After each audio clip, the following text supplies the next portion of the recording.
Good morning. Gaya po ng sinabi ni Deacon Rudolph na sa ating pong pagpasok sa bahay-sambahan, nawa handa po ang ating puso, ang ating mga tenga para po sa pakikinig ng salita ng Panginoon.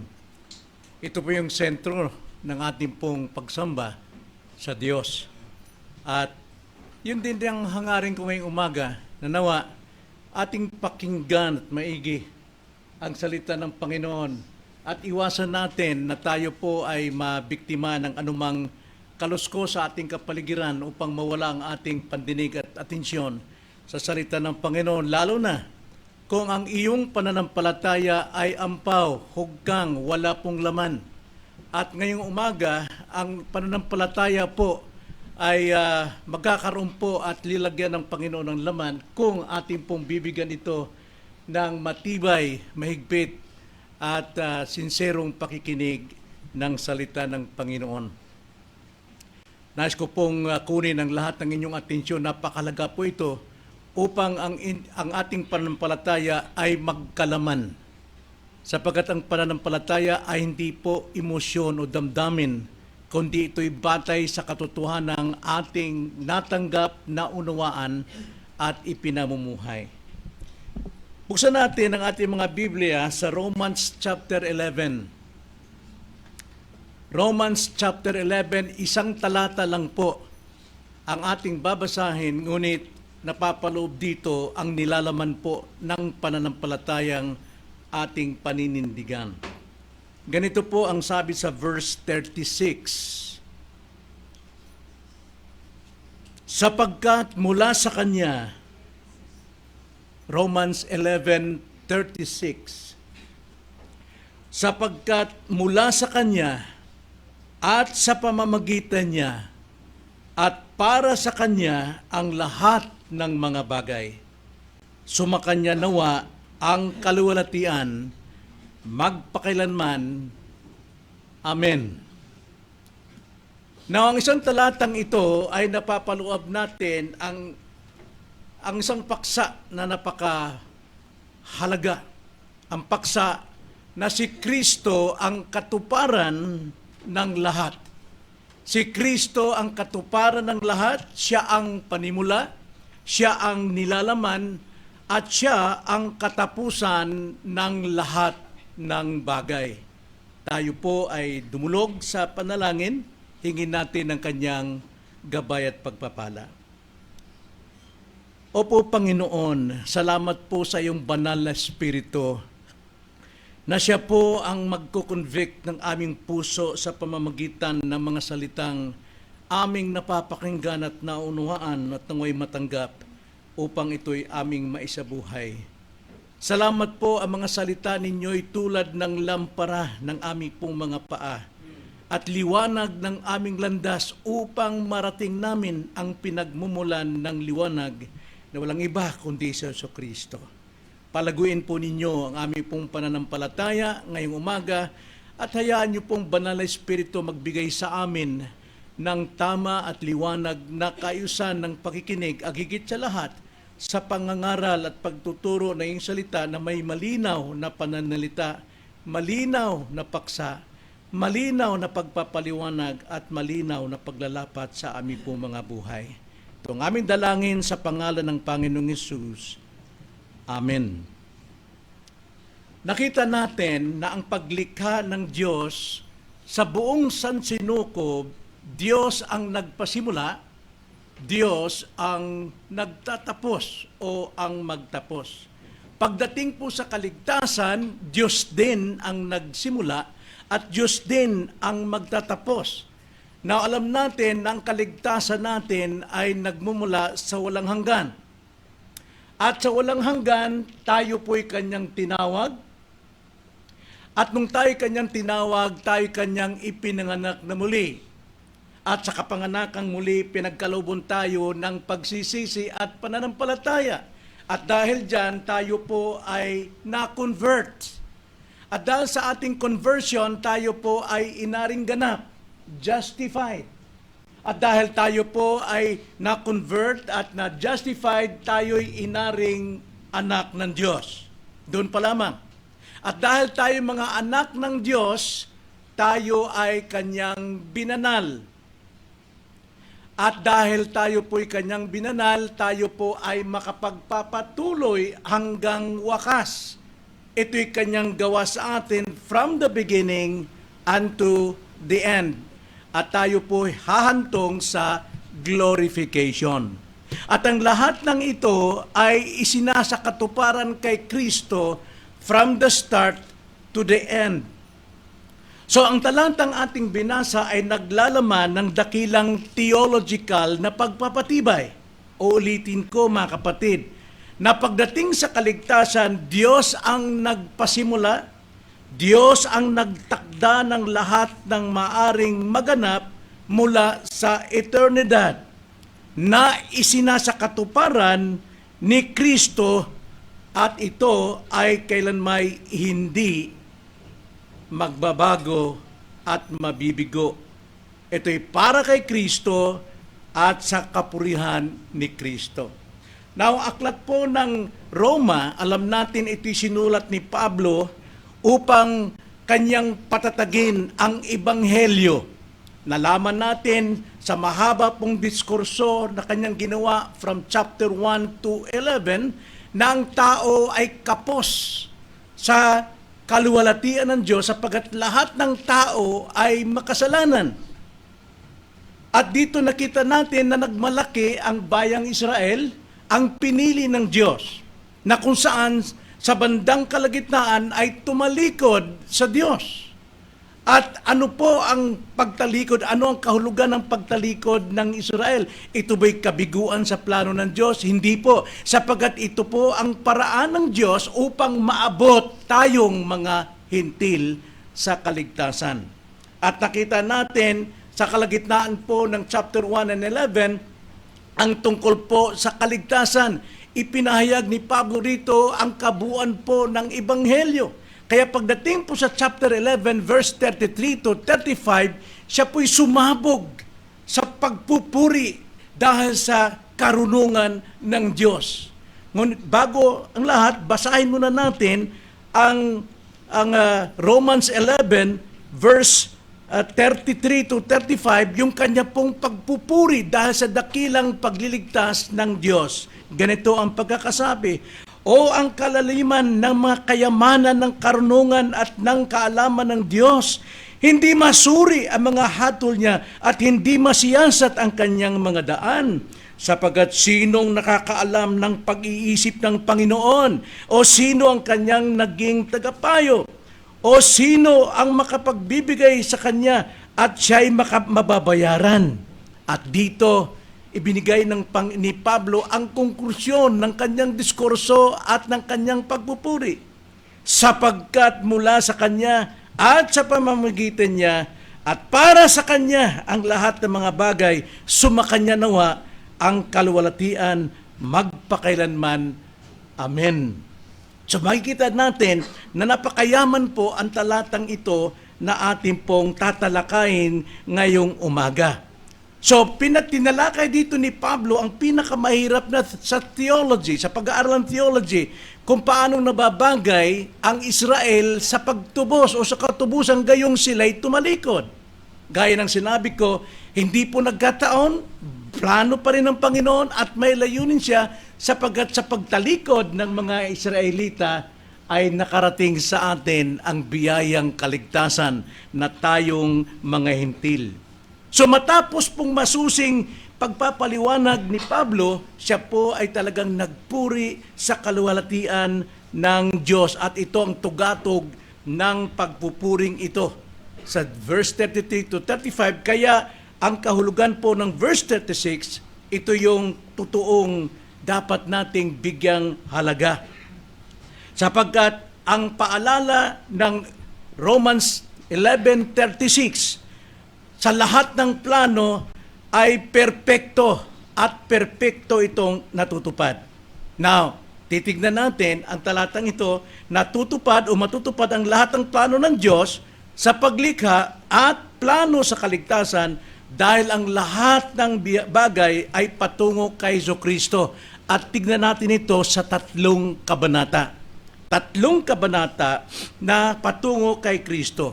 Unang kabanata, sa kasaysayan po ng paglikha at ng kaligtasan, si Kristo ang pinagmulan ng lahat.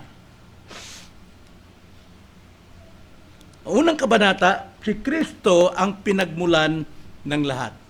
Verse 36 sa ating text, sa unang parirala o phrase, ganito ang pagkakasabi, sapagkat matapos pong bigkasin ni Pablo ang chapter 1 hanggang 11, mga kapatid, lahat po ng biyaya sa paglikha at kaligtasan, ang sabi niya, sapagkat mula sa Kanya. Lahat po ng bagay, ibig sabihin, ang lahat po ng paglikha hanggang sa kaligtasan at katapusan ng kaligtasan, ito po ay dahil nagmula kay Heso Kristo. Kay Heso Kristo lamang. Na gusto kong tignan ito. Kung ang panampalataya sa kaligtasan ay dahil kayo'y sumampalataya, kaya kayo naligtas, nagkakamali kayo. Sapagkat ang ating pagsampalataya ay hindi makapagliligtas. Kundi ating sinampalataya ng ang ginawa ng Diyos ng pagliligtas.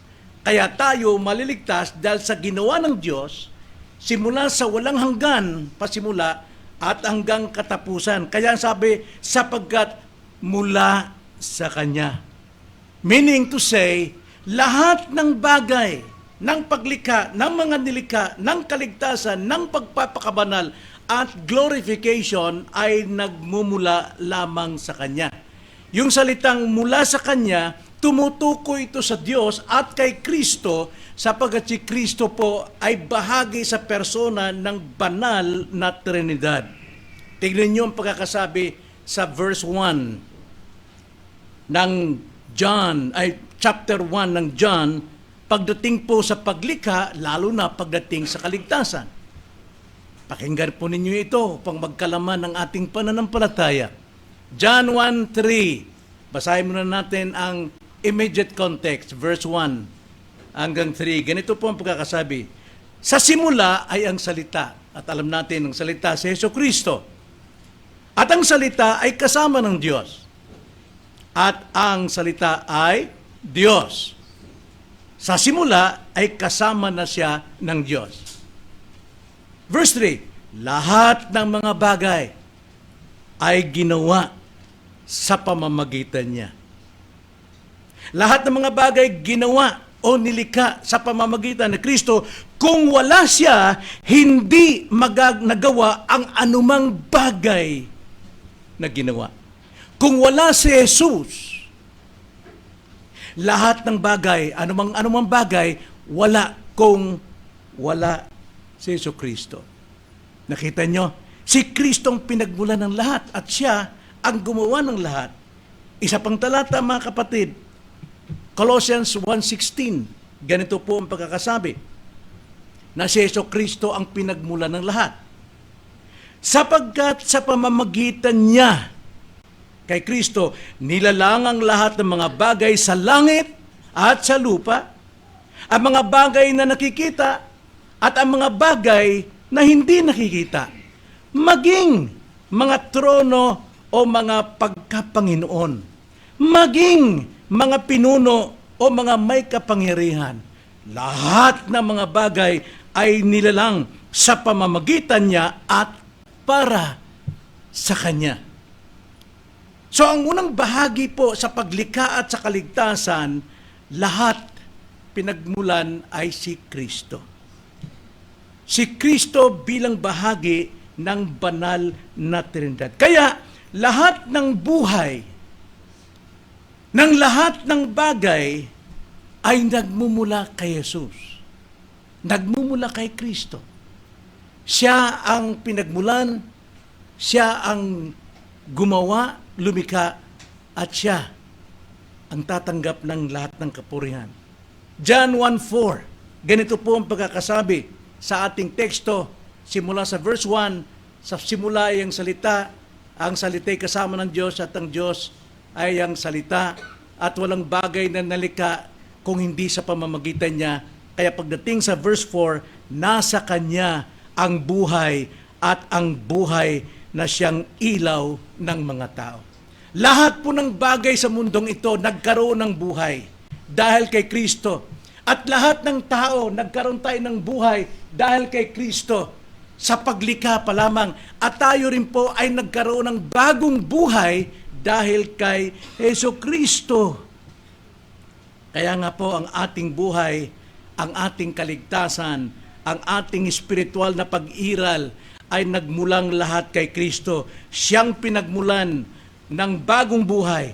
Lahat nahahawakan sa Kanya. Meaning to say, siya po ang may kontrol ng lahat ng bagay sa simula hanggang sa katapusan.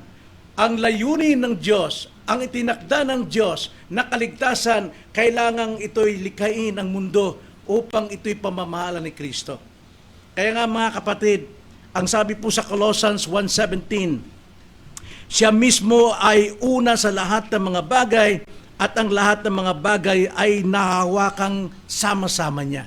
So, ibig sabihin po, ang ating Panginoon aktibo hanggang ngayon. Sa simula't simula, siya ay aktibo, ang presensya niya ay aktibo sa buong nilikha at lalo na sa buong buhay kaligtasan natin. Hindi siya nawawala. Kapag nawala si Kristo sa sentro po ng paglikha at kaligtasan, ang buong universo na ito ay sasabog. Si Hesus Kristo ang may hawak sama-sama sa kanyang mga kamay. Kaya nga sabi sa Hebrews 1:3, siya ang kaningningan ng kaluwalhatian ng Diyos at tunay na larawan ng kanyang likas at kanyang inaalalayan. Ang alin? Ang lahat ng bagay. Maging ang ating kaligtasan ng bagay sa pamamagitan ng kapangyarihan ng kanyang salita. So ang salita po, Panginoon, mga kapatid, ang siyang ilaw at liwanag natin upang ang ating pananampalataya ay tumibay at may tuon na si Kristo ang pinagmulan ng lahat ng bagay. Ang ating kaligtasan ay hindi nagmumula sa ating sarili. Hindi po nagmumula sa ating sariling hangarin, kundi pinasimulan ng ating Panginoon. Ito ay kaloob ng Diyos. Kaya kung ating susumahin total, mga kapatid, anong dapat nating ikatatakot sa buhay natin bilang Kristiyano? Anong dapat nating ipangamba? Anong dapat nating ikainggit sa lahat ng bagay sa sanlibutan na kumikinang? Na gayong si Kristo ay aktibo sa presensya, ang kanyang presensya sa buong sansinukob, maging sa ating kaligtasan. Hindi niya tayo iiwan ni pababayaan man. Nandyan yan. Bagamat siya nakaupo sa trono, sa kanang trono ng Ama, ngunit ang kanyang presensya ay sumasa lahat. Christ is in control. Gaya ng nabanggit ni Deacon Rudolph na napakasama ng ating panahon, na ating gobyerno, anumang sama ng mundo ng ating gobyerno, si Kristo pa rin ang may kontrol. Siya pa rin ang nagpapaintulot, nangangasiwa, namamahala at namamatnugot. Siya ang ating Panginoon, pag-asa ng lahat. So napakalaga po ang talatang ito sapagkat ito'y nagsasabi sa atin na si Kristo ang pinagmulan ng lahat ng bagay. Ikalawang kabanata, si Kristo ang instrumento ng lahat ng bagay. Muli nating basahin ang ating teksto, Romans 11:36. Sapagkat mula sa Kanya at sa pamamagitan niya, wala pong bagay, walang tao, walang pangyayari na aksidente. Lahat po ay pinamamahalaan ni Kristo because siya pa rin ang Diyos noon, ngayon, at magpakailanman. So tatlong bagay po, tatlong katotohanan, ang lahat ng bagay ay si Kristo ang instrumento. Una, si Kristo ang instrumento sa paglikha, natalakay na natin kanina. Ikalawa, si Hesus Kristo ang instrumento ng ating kaligtasan. At ikatlo, si Kristo ang instrumento ng lahat ng ating pagpapala. Si Kristo, through Christ. Kaya nga sa awit natin, sa papuri, lalo sa Pentecostal, Christ is the answer. Christ is the answer. Kaya lahat ng ating panalangin dapat sa pangalan ni Kristo. Lahat ng ating kahilingan sa pangalan ni Kristo. Lahat ng ating pagsisikap na matuto at tumibay sa pananampalataya sa pangalan ni Kristo. Sa lahat ng ating pamumuhay dapat sa pangalan ni Kristo.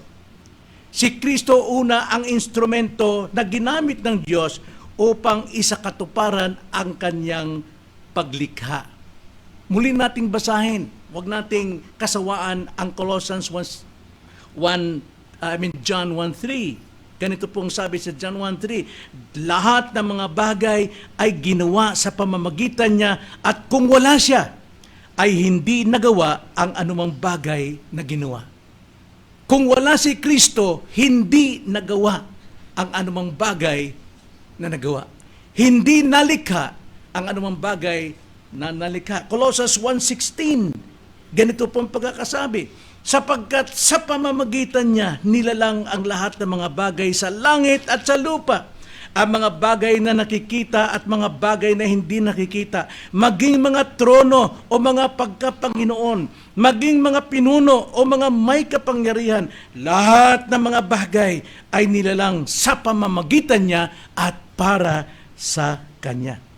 So, si Kristo ang instrumento ng lahat ng bagay, mga kapatid.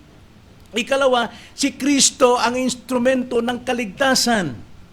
Kaya, pinalikha ng Panginoon ang buong sansinukob sa pamamagitan ni Kristo sapagkat ang plano ng Diyos mayroon siyang ililigtas na mga tao. At dahil dyan, sinugo niya si Kristo upang umako, pumalit sa kaparusahan, sa judgment ng mga makasalanan. At si Kristo sa pamamagitan ng kanyang kamatayan sa krus ang pinambayad sa judgment ng kasalanan sa lahat ng sasampalataya sa Kanya. Kaya lahat ng sasampalataya hindi mapapahamak, bagkus magkaroon ng buhay na walang hanggan. Kaya nga kung si Kristo ang instrumento, mga kapatid, sa kaligtasan, ano'y katatakot natin? Kung totoo kang ligtas, taglay mo ang nilalaman ng iyong kaligtasan, ang order of salvation, mga kapatid, nakatitiyak ka. Nakatitiyak ka. Eh paano yan, pastor? Eh nagkakasala pa rin ako. Mahulog ka na sa kasalanan. Pero mananatiling tapat ang Diyos sapagkat sinimulan niya ang iyong kaligtasan from eternity at tatapusin niya ito tungo sa eternity.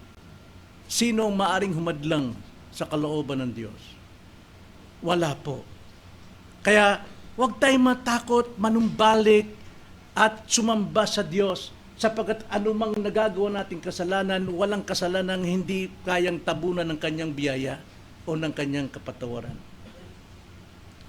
Eh hindi na mga nangahulugan, lisensya natin ito para magbaliwala tayo. Hindi tayo dumadalo. Alam, tandaan nyo, marami kayong nawawalang katotohanan at biyaya mula sa kanyang salita kapag wala kayo sa pagsamba. Sapagkat sa pagsamba, dito ipinapangaral ang kanyang dakilang salita. At maaaring sabihin nyo, hindi naman ako nawawala sa Panginoon. No, nawala ka. Dahil kung hindi, sana tanggap mo ang mensahe sa bawat pangangaral ng kanyang salita. So si Kristo ang paraan upang tayo makabalik sa Diyos. Ang kaligtasan ay wala sa anumang gawa o plano ng tao, kundi sa pamagitan ng kamatayan ni Kristo lamang. Ang katuparan po ng kaligtasan ay ang kamatayan ni Kristo. Kaya siya po ay nagsasabi, siya ang daan, ang katotohanan at ang buhay. Walang sino mang makakaparoon sa Ama maliban sa Kanya. Ikatlo, si Kristo ang instrumento ng pagpapala. Lahat ng pagpapalang espiritual, maging sa mga material, si Kristo pa rin ang kasangkapan. Sa pamamagitan ni Kristo dumarating sa atin ang lahat ng pagpapala ng Diyos. Pagpapalang kapatawaran ng kasalanan, pagpapalang pag-asa, pagpapalang kapayapaan, at buhay na walang hanggan, mga kapatid. Marami pong naliligaw sa ating panahon sapagkat hindi nila alam ang laman ng kanilang pananampalataya, na si Kristo ang instrumento sa lahat ng bagay. Siya ang pagpapala. Kaya matamang inipinag-uutos ng Panginoon sa Matthew 6:33, unahin niyo muna ang kaharian ng Diyos at ang kanyang katuwiran. Bakit po? Sapagkat idaragdag niya na lamang ang lahat ng ating pangangailangan. Hindi po sinabi, maghanap buhay kayo, gawin niyong lahat, kalimutan niyong Panginoon, ang pagkikipagtagpo sa Kanya sa pagsamba at pulong panalangin. Unahin ninyo ang mga bagay na trabaho ninyo na makapagbibigay ng buhay sa inyo, makapagbibigay sa inyo ng espiritual na pagpapala. Hayaan niyong hindi kayo mabigyan ng Diyos sa pag-una ninyo ng Kanyang kaharian at ng Kanyang katuwiran. Nakakalungkot po, marami pong Kristiyanong nanumpa at mamaya may manunumpa na hindi nila kakaligtaan ng ating pagtitipon, ng ating pulong panalangin. Pero ang katuwiran, mas malaga sa amin ang trabaho. At sasabihin mong ikay tapat sa Diyos, at sasabihin mong ikay lingkod ng Diyos. Paano ka naging lingkod? Pinaglilingkuran mo ang iyong sarili. Pastoralisin ng trabaho. So what? Anong gusto mo? Mawala ng Diyos? Kaysa mawalan ng trabaho, nasaan ang pinag-aralan mo? Mahabang panahon kang binigyan ng biyaya ng Diyos upang abutin siya at hindi ang sanlibutan ito. What does it profit a man if he gains the whole world and loses his one soul?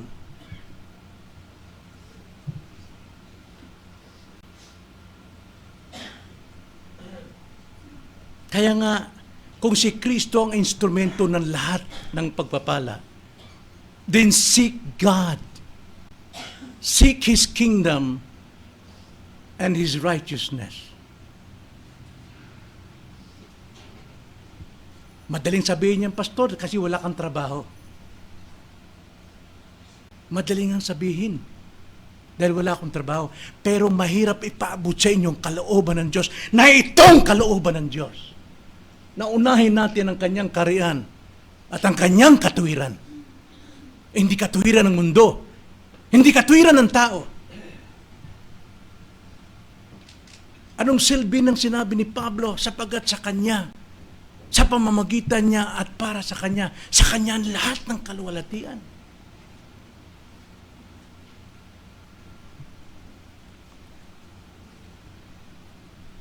Ikatlo, mga kapatid, na kabanata, na si Kristo ang katuparan ng lahat. Una, siya ang pinagmulan ng lahat. Wala tayong pinanghawakan. Wala tayong karapatan. Siya ang instrumento ng lahat. Wala tayong dapat gawin kundi ang sumunod, magpasakop at sumampalataya sa Kanya. Then ikatlo, si Kristo ang katapusan ng lahat. Hindi para sa iyong kabutihan, hindi para sa iyong kaluwalhatian, kundi para sa kaluwalhatian ng Diyos. Na habang tayo sumusunod sa Kanya, nagsasakripisyo tayo sa Kanya. Romans 12:1, ihandog ninyo ang inyong katawang buhay bilang sakripisyo na siyang katanggap-tanggap na pagsamba o paglilingkod sa Kanya. Siya ang katapusan ng lahat. Tingnan nyo ang ating teksto. Sapagkat mula sa Kanya, na gusto ko ipaalam, chapter 1 to 11, kung paano ka niligtas ng Diyos. Kung paano ka pinagdusahan ni Kristo sa krus ng Kalbaryo. Kung paano ka pinagtitiisan sa haba ng panahon ng katigasan ng iyong puso, ng iyong kasalanan. Bagamat kilala mo ang Diyos, pero ginagawa mong sadyang kasalanan. Kung gaano katindi ang biyaya, long-suffering of God. Sinasabi niya sa iyo, sapagkat mula sa Kanya at sa pamamagitan niya, at para sa Kanya ang lahat ng mga bagay. Hindi para sa atin, kundi para sa Kanya. Kaya sumakanya nawa ang kaluwalhatian magpakailanman. Amen. Nanunumpa tayo sa iglesia, sa harapan ng Diyos at sa harapan ng kapatid. Pero nais nating maglingkod sa Diyos na sinungaling. Hindi tapat! Pastor, kasi hindi naman nakikita ang Diyos, pwede kong wag sumunod sa aking sinumpaan. But be sure your sin will find you out.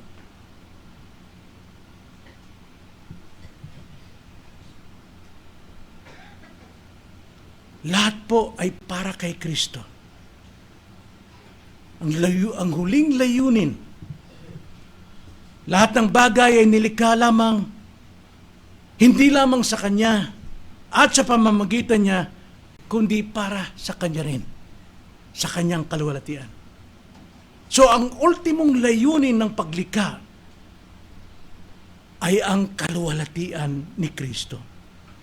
Dapat maluwalhati si Kristo sa ating buhay, hindi sa ating mga iba't ibang mga pangangatwiran at dahilan. Wala tayong madadahilan sa Diyos. God knows. Lahat ng ginagawa natin. Kung paano natin pagtawanan ang ating tinakdang pagtitipon. Pagtitipon po ay isang action word. Hebrews 10 verse 24, 25. Huwag niyong kakalimutan ang inyong pagtitipon. Meaning to say, ang inyong tungkuling dumalo, puntahan ang iglesia.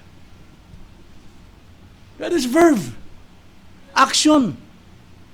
Active. Imperative. Pagtitipon.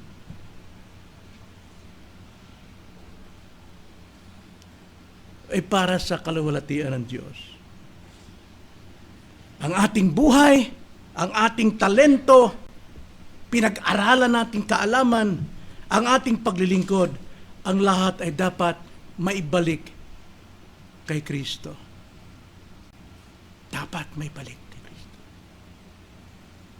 Kapag tayo gumawa ng dahilan, konting sakit ng kuko, konting lagnat, alam naman natin, sinumpaan natin yan at maging sa membership class na mga dahilan to konting lagnat, hilo, konting anuman karamdaman sa katawan na kaya namang kumilos, pinag-aralan natin yan na hindi yan ang gamitin natin dahilan para sabing providential hindrance.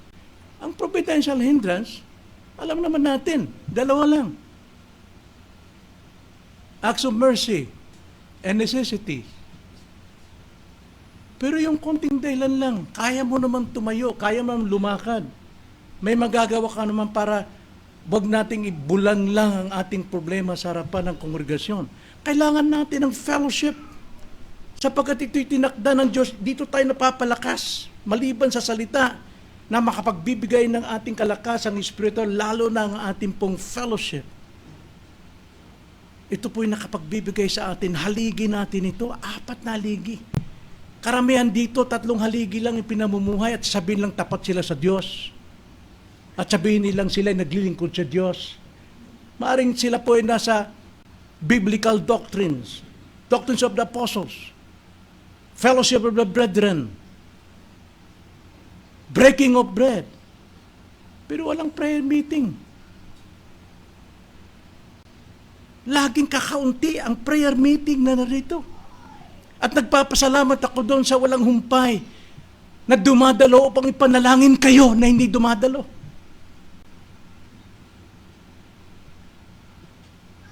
Sila po'y tapat. Kahit may karamdaman, kahit may sinat, nandyan sila. Kahit may ubo, nakamask. Dahil isa ito sa haligi ng isang Kristiyano.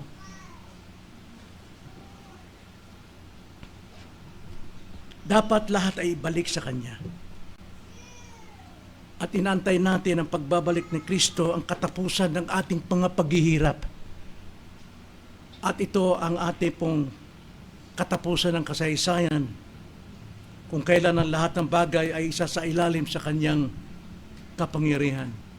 Wala nang pag-iyak, wala nang pagluha, wala nang pagdurusa pagdating doon. Makakapagpahinga tayong kapiling niya. Pero sa kasalukuyan, sacrifice. Kinakanta natin, we bring a sacrifice of praise unto the Lord. Di ba? Pero marami nagtatawa na wala sila sa mga pagpupulong. Hindi na dahilan malayo. Pero bago ka maging miyembro upang iyong ikumitar ang iyong buhay sa iglesyang ito, malayo ka na eh. Pero nagagawa mo magsakripisyo. How much more na ngayon, taglay mo ng kaligtasan ni Kristo. At dito makikita natin sa huling bahagi ng talata 36, nagtatapos, sa Kanya ang kaluwalhatian magpakailanman. Amen! Lahat po ng mga miyembro o lahat ng naligtas dapat sumagot ng Amen. Natutuwa ako sa isang attender natin from Cubao, si Sister Ador. Hindi niya mapigilan ang kanyang pagbulalas kapag naunawaan niyang ebanghelyo na nahayag ang kaluwalhatian ng Diyos. Amen! Pero pinigilan natin. Bakit? Hindi natin kinagisnan. Pero tignan natin ang buong kalangitan. Dahil sa kaluwalhatian ng Diyos, sabay-sabay silang sumisigaw ng Amen! Amen! At Amen! Sapagkat sumasang-ayon tayo sa katotohanan na ating natatanggap. Sa Kanyang kaluwalhatian magpakailanman. Amen! Ang tugon ng mananampalataya sa dakilang katotohanan ito ay dapat pagsamba at pagpupuri. At kaya tayo nilikha at umiiral sa mundong ito upang luwalhatiin siya. At ito'y sa pamagitan ng ating pagpupuri ng ating mga labi. Dapat lahat ng labi ay nagpupuri sa Diyos. Sapagkat siya, si Kristo, ang pinagmulan at katapusan ng lahat ng bagay. So, Romans 11:36, mga kapatid, in summary, sa kabuod-buuran nito, ito yung ebanghelyo ng Diyos. Sapagkat mula sa Kanya, sa pamamagitan niya at para sa Kanya ang lahat ng kaluwalhatian magpakailanman. Ito ay nagpapaalala sa atin ng lahat ay nagmumula sa Diyos sa pamamagitan ni Kristo patungo kay Kristo. Lahat po ng buhay natin, in Him we live and move and have our being. In all things we do it in the glory of God. Dapat nating gawin sa kaluwalhatian ng Diyos. Huwag nating ipangalandakan ng ating mga pangangatwirang katalinuhan sa mundong ito para talikuran natin ang ating pagtitipon sa Panginoon. Walang anuman sa universe ang wala sa kanyang kontrol o wala sa kanyang layunin. Walang aksidente sa universe na ito. Maaring nahulog ang anak mo. For what? For His glory. Maaring nagkasakit ang nanay mo. For what? For God's glory. Lahat po, in all things, do all for the glory of God. Hindi natin gagawing dahilan para talikuran natin ang Kanya itinakdang oras, araw, pagtitipon, mga kapatid. Konting dahilan. Wala na sigurong may katwirang dahilan para hindi sumamba, para hindi maglingkod, para hindi magpuri si Pablo. Lahat po ng kahirapan dinanas niya. Pinagbabato siya, halos tingin ay patay na, pero tumayo upang magpuri muli sa Diyos sa pamagitan ng kanyang pangangaral. Tayo konting sipon lang. At inaalala natin, katwiran natin, nagmamalasakit tayo sa kapwa, baka makahawa ako. Bakit? Wala bang kapangyarihan ng Diyos sa loob ng iglesia? Kung nawaan ka, for God's glory.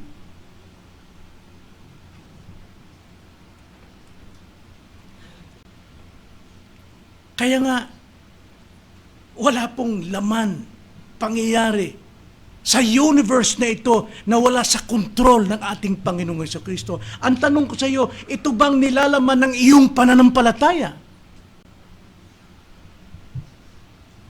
Ang buhay mo ba ay tunay na nakasentro kay Kristo? O sa iyong sarili? Hambog? Mayabang? Sinungaling?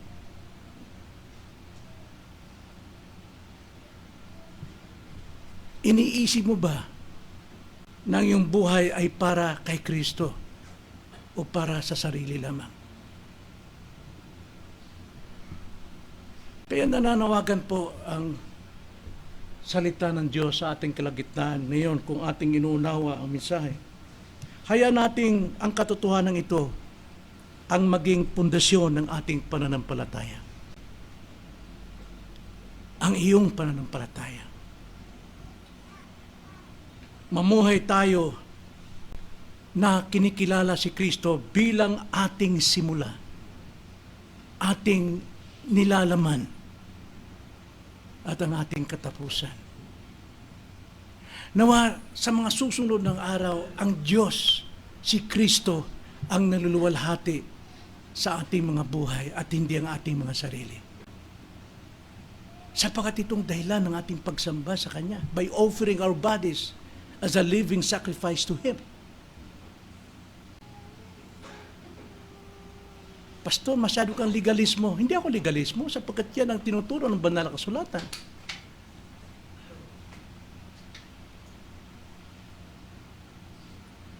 Marahil masakit lang ang aking pagpapayag sa inyo. Pero paano ko ipapayag ito? Pagmamakaawa? Katungkulan natin na purihin at sambahin ng Diyos. Magmamakaawa.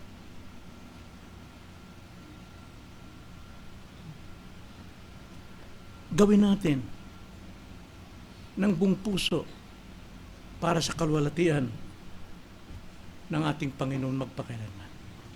Tayo po'y manalangin. Panginoon, tunay na si Kristo ang katuparan ng lahat. Kaya dapat lamang lahat po ng bahagi ng aming buhay, mula sa isipan, sa puso at sa mga gawa, ay dapat maibalik namin sa Kanya ang lahat ng kaluwalhatian. Purihin ka, O Diyos. Purihin ka. In Jesus' name. Amen.